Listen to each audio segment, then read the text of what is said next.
How do you feel about Atlanta and the trajectory that they experienced from, you, Dallas, JD, Rico, and it turning into Black Hollywood from that? Yeah. What was that like, seeing the city change? Yeah, I think it's good because I like to see productions being made down here. I will say a lot of the Los Angeles talent behind the scenes are moving to Atlanta in order to take advantage of this stuff here, and not enough of the locals are getting opportunities. I think that is starting to change though, which I'm glad about. I live in Fayetteville, so in Fayetteville there's a Hollywood studio there called Trilliff now. It was called Pinewood. And man, trust me, I moved to the country to be in rural South and like away from it all. It's becoming like Marietta now. It's just like it's a whole nother vibe. But I like it because it's an influx of new energy and a lot of opportunities. How do you feel about the space that hip hop is in now, though? We're kind of coming out of a dark time where everybody was dying left and right. But how do you feel about where it's at now? I mean, the women have taken over, obviously. But what are your thoughts on this? I think that unfortunately it's corporate run now. Like, when we were younger, there was a lot of labels. It's 3 record labels now. That's true. And everybody's under the same label. Even when you look at the Kendrick Drake beef, they're both under the same label. You know what I'm saying? It's like, everybody's under the same label. And so what that means is that there's a whole lot less people making decisions for all of us. And even radio, and I'm sure you saw this being in radio for 17 years. Like, being in radio too, like the playlist a lot of times is passed down from somewhere else. This is what you will play. Exactly. As a DJ, you might have a chance to throw in a couple little joints, but not on rotation. Exactly. They gonna tell you what to play. We gonna let you know. Yeah, exactly. You know what I'm saying? So it's tough. You know what I'm saying? I think that it's tough with the music scene now. I feel sorry for artists because the new generation, if they didn't know what I know, like I'm 56, about to be 57.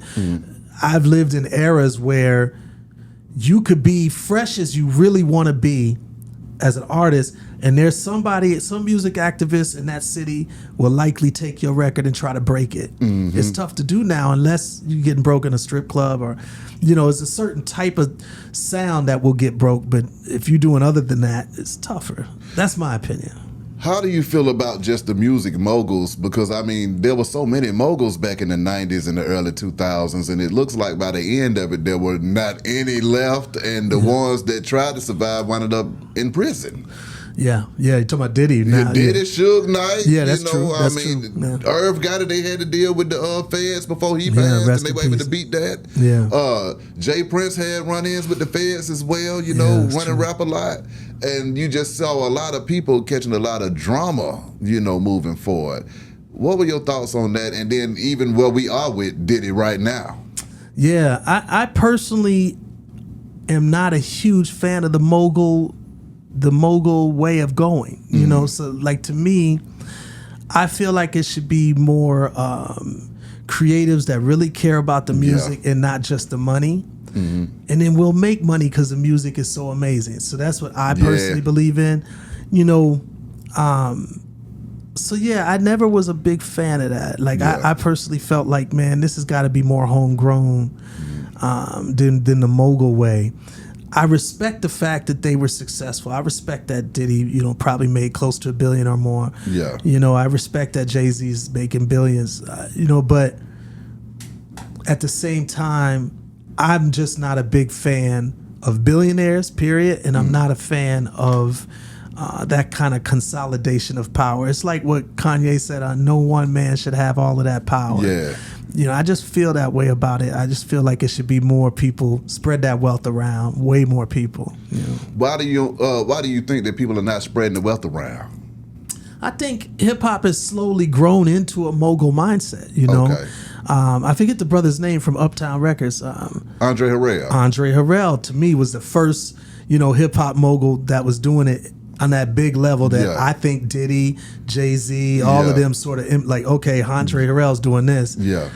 I just feel like it became a trend, and, I think that we mistook it as black power when it has some power, but I think real black power is when the collective is doing better, not just one or two people. Yeah. The collective's got to do better. That's why I like your hats, like arranging this. This is, to me, this represents a collective. It's different people doing their things. And you want all of them to do well. Exactly. That, to me, is the key. You know what I'm saying? Russell Simmons, Diddy, I mean, all of these guys are getting hit with the sexual assaults. What do you think about that? I mean, whether it be Shannon Sharp, it just seems like every, mainstream black male that's blown up, Bill Cosby, is coming knocking on their door at some point in time, whether you take it back to Tupac and Mike Tyson. All the way up until now. What do you think about that? I think it's unfortunate because, first of all, it's so effective. Yeah. Meaning the population doesn't really know, especially since the Me Too movement. Yeah. It seems like we don't know how to respond to when you get those allegations. Like, you don't want to, be disrespectful to the women and say, well, that ain't true. Yeah. But you also want to, you also know that for centuries now, they've used those kinds of allegations against powerful black people and black men in particular, where they will tear you down from that allegation. And then also, I think it's tough for the newer generations to understand that things ran differently at a certain era, and it's slowly changed. And so a lot of people in this era is trying to apply the rules of this era to the rules of that era. It was a different era.